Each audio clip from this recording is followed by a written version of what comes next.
আসসালামু আলাইকুম রহমতুল্লাহি বারাকাতুহু। পোলাও আমরা কম বেশি সবাই রান্না করি, কিন্তু সবার পোলাও রান্না ঝরঝরে হয় না। চলুন জেনে নেই পানির সঠিক পরিমাপ সহ কিভাবে ঝরঝরে সাদা পোলাও রান্না করবেন। পোলাও রান্নার জন্য আমি হাফ কেজি পোলার চাউল নিয়ে 10 মিনিট ভিজিয়ে রাখছি। আপনারা চাইলে পরিমাণ কম বেশি নিতে পারেন। 10 মিনিট পর আমি স্ট্রেইনারে ঢেলে নিচ্ছি এবং 3বার ধুয়ে নিচ্ছি।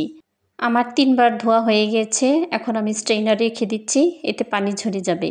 পানির পরিমাণের ক্ষেত্রে ছোট একটি টিপস আপনাদের সাথে শেয়ার করছি। যে পট দিয়ে চাউল মেপে দিবেন সেই পট দিয়ে পানি মেপে দিবেন। আমি 2 পট চাউল দিয়েছি আর পানি দিচ্ছি 3 পট। এই 3 পট পানি আমি ফুটিয়ে নিব। পোলাও রান্নার জন্য চুলায় একটি প্যান বসিয়ে দিয়েছি। দিয়ে দিচ্ছি পরিমাণ মতো অর্গ্যানিক সরিষার তেল, 2 টুকরো তেজপাতা, 3 টুকরো দারুচিনি, 4টি সাদা এলাচ, 1টি কালো এলাচ। এই মশলাগুলো ভালো করে ফ্রাই করে নিচ্ছি। দিয়ে দিচ্ছি পরিমাণ মতো পেঁয়াজ কুচি। এখানে পেঁয়াজ কুচি আমি একটু বেশি ব্যবহার করেছি, কারণ বেরেস্তার জন্য কিছু তুলে রাখবো সেজন্য। এই পেঁয়াজ ব্রাউন রঙের করে ভেজে নিচ্ছি। বন্ধুরা, আমার ভিডিওটি ভালো লাগলে অবশ্যই লাইক দিবেন, কমেন্ট করে পাশে থাকবেন, শেয়ার করবেন।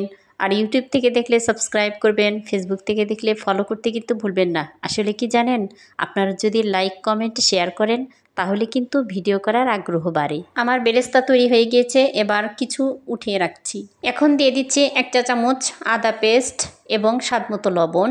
আদা এবং লবণ দেওয়ার পর 1 মিনিট ফ্রাই করে নিচ্ছি। এরপর দিয়ে দিচ্ছি আগে থেকে ধুয়ে পানি ঝরিয়ে রাখা পোলার চাউল।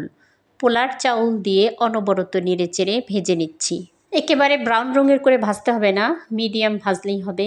এরপর দিয়ে দিচ্ছি আগে থেকে ফুটিয়ে রাখা পানি। পানি দেওয়ার পর নেড়েচেড়ে 10 মিনিট কুক করে দিচ্ছি। পানি যখন 80% শুকিয়ে যাবে তখন এই পর্যায়ে নেড়েচেড়ে ঢাকনা দিয়ে ঢেকে 5 মিনিট লো ফ্লেমে কুক করে নিব। 5 মিনিট পর নেড়েচেড়ে আপনাদেরকে দেখাচ্ছি। দেখতে পাচ্ছেন কতটা ঝরঝরে পারফেক্ট হয়েছে আমার পোলাও রান্না। এখন একটু নেড়েচেড়ে বেরেস্তা দিয়ে পরিবেশন করে দেখাচ্ছি। ইনশাআল্লাহ আগামীতে আপনাদের জন্য আরও একটি নতুন রেসিপি নিয়ে হাজির হব। সে পর্যন্ত সবাই ভালো থাকুন, সুস্থ থাকুন। আল্লাহ হাফেজ।